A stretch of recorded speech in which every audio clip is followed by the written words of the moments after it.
Republic day ఉత్సవాల సందర్భంగా gallantry award ప్రదానం జరుగుతుంది. పతకం అందుకున్న 6 సైనికుల్లో ఒక తెలుగువాడు కూడా ఉండటం తెలుగు జాతికే గర్వకారణం.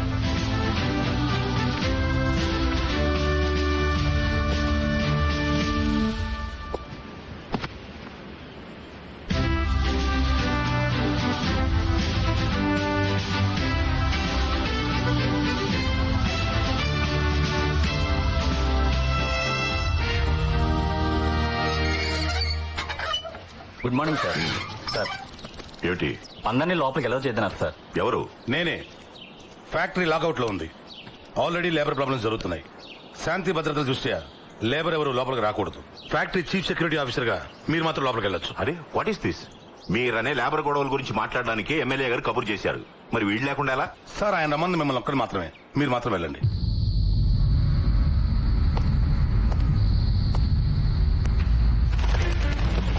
మరో ప్రపంచం, మరో ప్రపంచం, మరో ప్రపంచం పిలిచింది. వాహ్ శ్రీ శ్రీ వాహ్. పదండి ముందుకు, పదండి తోసుకు, పోదాం పోదాం పై పైకి. కిందే ఉండిపోయారు, పైకి రండి. ఈ ఫ్యాక్టరీ ప్రజల్ది. సొంతింట్లోకి రమ్మన్నట్టు ఆహ్వానిస్తున్నావే. నేను ప్రజాప్రతినిధిని మాధవరావు గారు. ఈ నియోజకవర్గ ఎమ్మెల్యేని. ప్రజల ఆస్తంటే నాదేగా. పైకి రండి, మాట్లాడుకుందాం.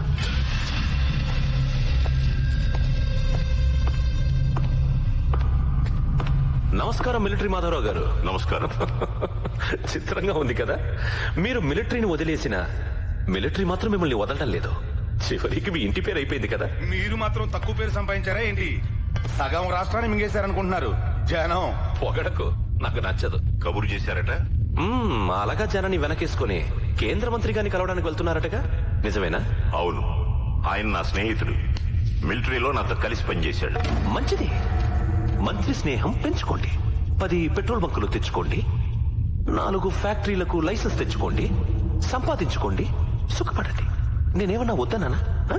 30 సంవత్సరాల క్రితం ఈ ఫ్యాక్టరీ ప్రభుత్వ హయాంలో స్టార్ట్ అయింది.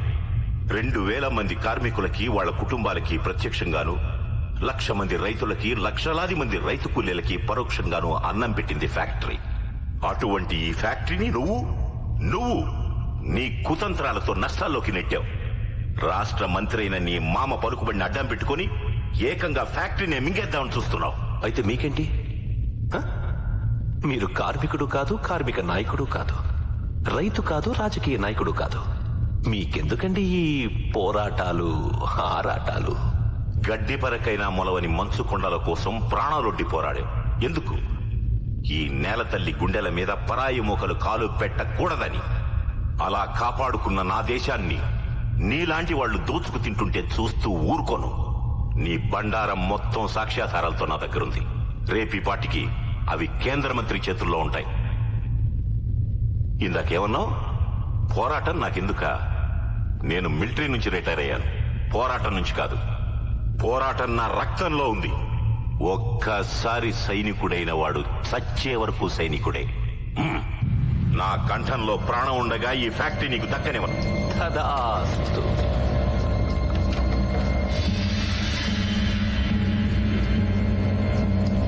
అలాగే కానివ్వండి. అందరూ దీపావళికి టపాకాయలు కాల్చుకుంటారు. నువ్వేమో రిపబ్లిక్ డేకి ఆగస్టు 15కి ఊళ్ళో వాళ్ళందరినీ మన ఇంటికి రప్పించి టపాకాయలు కాల్పిస్తావు. మిలిటరీ వాడి కొడుకు మిలిటరీలోనే ఉండాలని అన్నయ్యని మిలిటరీకి పంపేశావు. వాడేమో అక్కడ యుద్ధంలో బాంబులు పేల్చుకుంటున్నాడు. దాని గురించి నువ్వు ఇక్కడ గొప్పలు చెప్పుకుంటావు. నాకున్న ఒకదాని ఒక అన్నయ్య ఇంట్లో లేకుండా నేను ఒక్కదాన్ని గబ్బిలలాగా ఇక్కడ పడుతున్నాను. ఈ గుడ్డిదాని గోలు ఎవ్వరూ పట్టించుకోరు. వాడు మొండి, నువ్వు జగమొండి. నాన్నోయ్. ఏమ్మా? ఏంటి? నా మటుకు నేను వాగుతూనే ఉన్నాను, నువ్వేం మాట్లాడవేంటి? ఏం చేస్తున్నావు? అన్నయ్యకు ఉత్తరం రాస్తున్నానమ్మా. అది సంగతి. నేను అడిగానని రాయ్. అలాగే ఆవకాయ ఉందో అయిపోయిందో కనుక్కో. అర్థమైందా? అలాగే.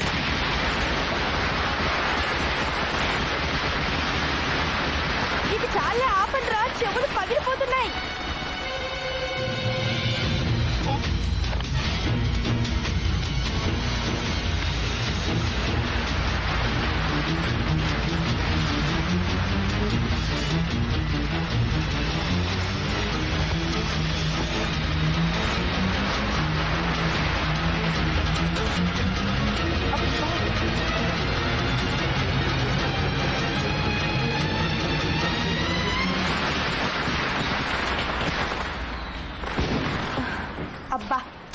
వెదవ టపాకాయలు. నాన్నా నాన్నా నాన్నోయ్, ఏం చేస్తున్నావు?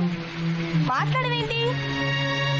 నానా నానా నానా నానా, ఏమైంది నీకు?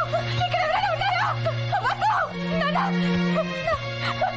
నానా!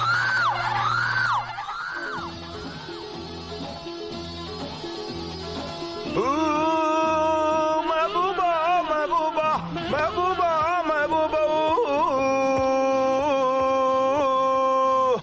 हाय गुलशन में फूल खिलते हैं जब से राह में मिलते हैं मैं और तू. నువ్వు నాకు అర్థం కావరా? యా పొద్దున్నే ప్రెసిడెంట్ దగ్గర నుంచి మెడల్ తీసుకున్నావు, పొద్దుపోయాక మందు కొట్టి మెహబూబ్ అంటున్నావు. దాన్ దార్ దాన్ దే దీన్ దార్ దీన్ దే. ప్రెసిడెంట్ మెడల్ తీసుకుంది మనం కాదు. Attention, son of military Madhavarao, retired subedar major.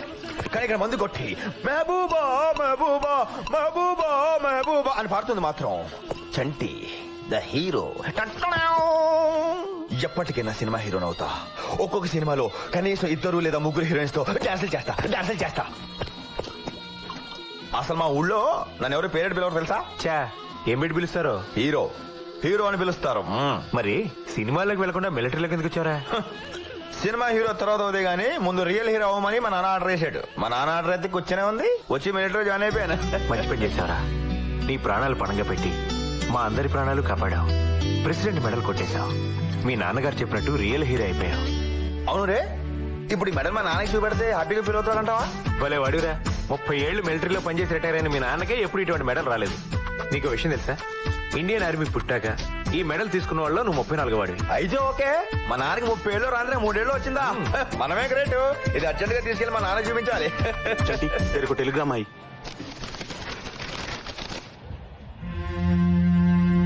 ఏంట్రా, ఏమైంది? Father expired, start immediately.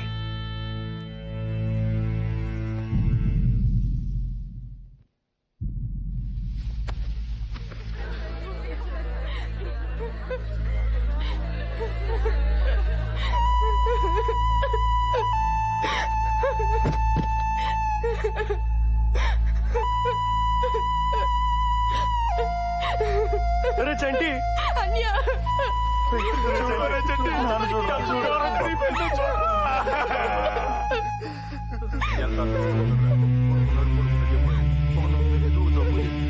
Maharaj లాగానే పోయాట్రా.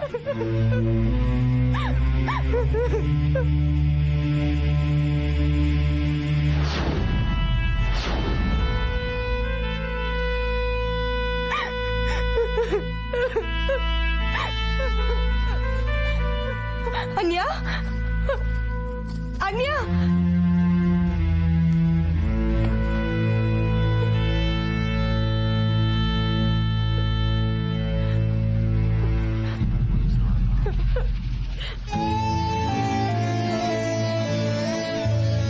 డిసిప్లిన్ అని క్లాసులు పీకడం కాదు నాన్న. ముందు మనకు ఉండాలి డిసిప్లిన్. సోల్జర్ అనే వాడికి గెట్టం మాయకూడదు. నీకు ఈ మధ్య బద్ధకం ఎక్కువైంది. అంత బద్ధకంగా ఉంటే మేము చేస్తాంగా గెట్టం.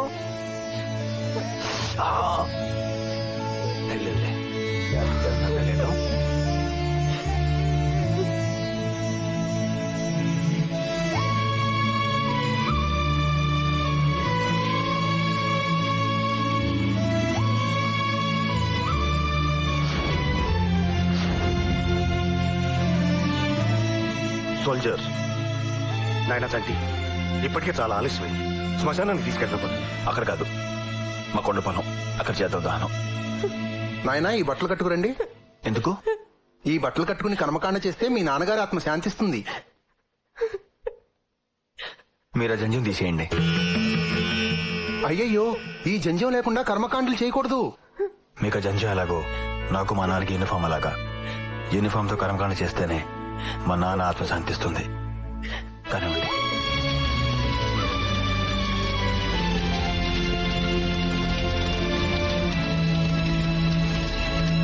ఆగండి. ఏంటి మీరు ఇక్కడ? సమాధి కట్టడానికి వచ్చాం బాబు.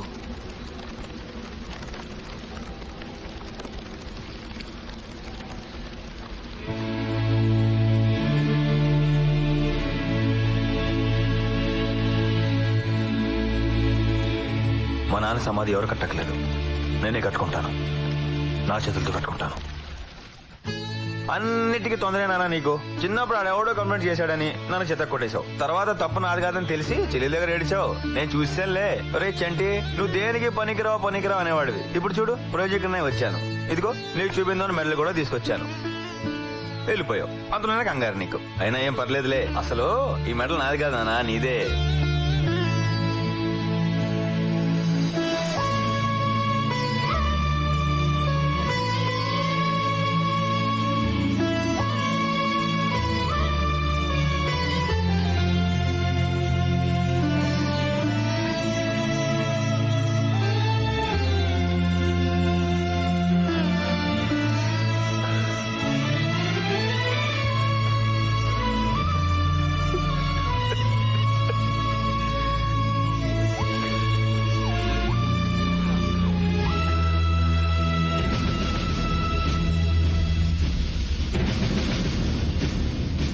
ఇక్కడ మీరు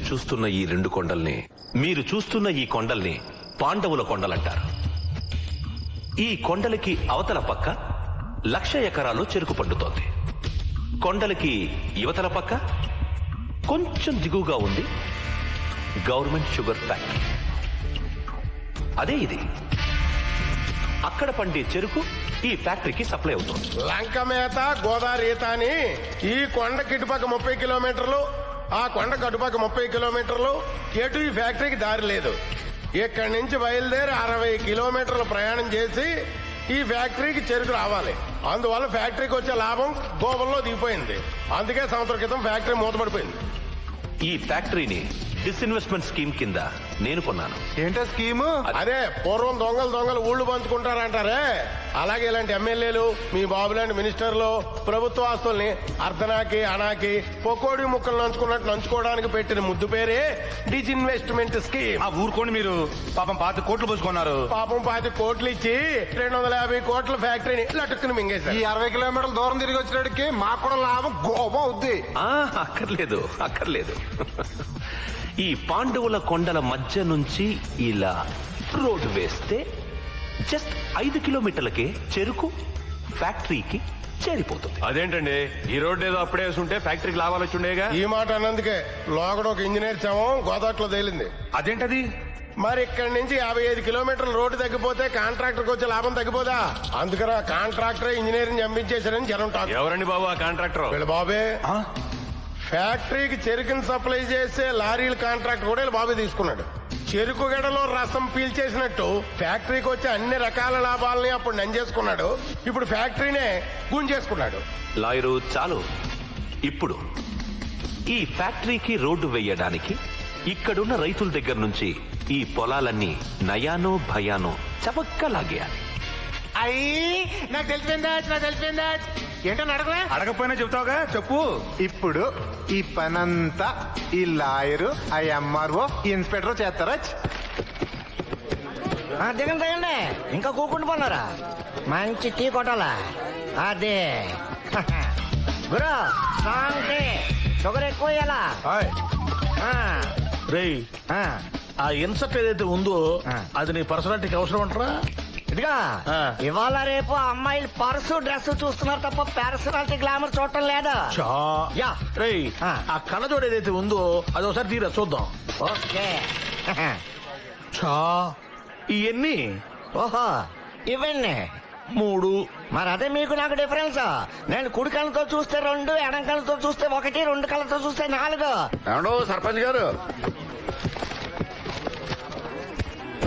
ఏమన్నా సర్పంచ్ గారు బాగున్నారా? ఒంటూ బాగలేకపోతే మందుల కొట్టు దగ్గర ఉంటాం, మనసు బాగలేకపోతే మందు కొట్టు దగ్గర ఉంటాం, అన్ని బాగుంటే టీ కొట్టు దగ్గర ఉంటాం. నువ్వు వేసిన ప్రశ్న ఏదైతే ఉందో అది తెక్క ప్రశ్న. ఓహో, అది సరే.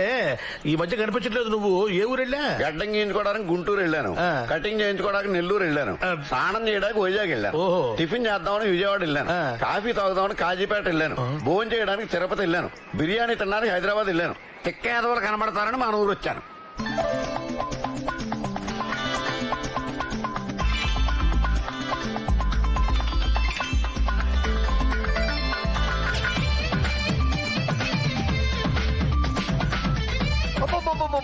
సూపర్ ఫిగర్ అదిరింది. వాడికి టోటల్ డెకరేషన్ తో నరికెత్తనది దీని బాబు ఎవడోగానే దాని బాబు నేనే. అమ్మో అది తన విరుపులు చూడడానికి నీ రెండు కళ్ళు చాటం లేదు కదా. అవునా?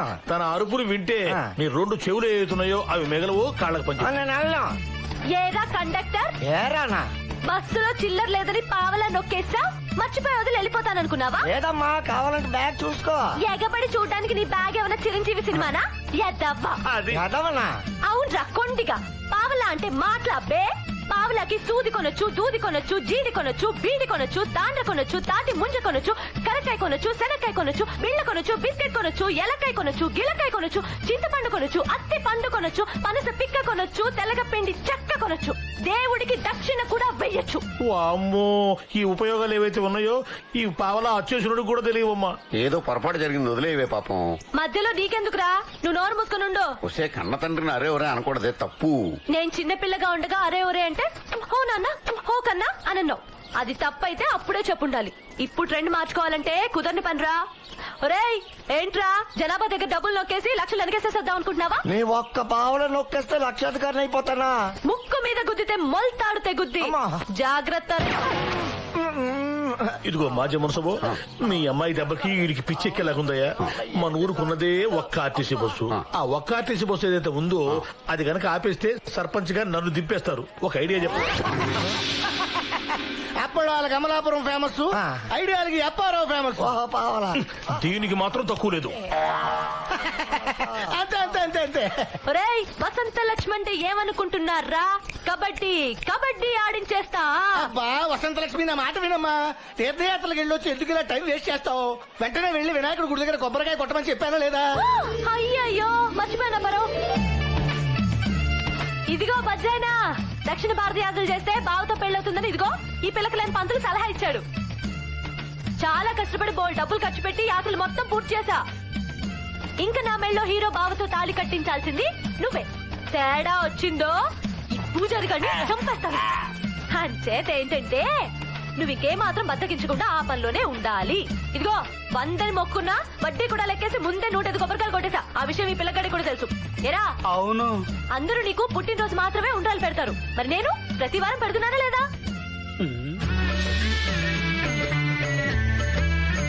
అదేమిటి స్వామి అలా చోరు మూసుకున్నారు? ఈ బసలక్ష్మి నష్టం వెళ్ళాక త్రాస్తుడా.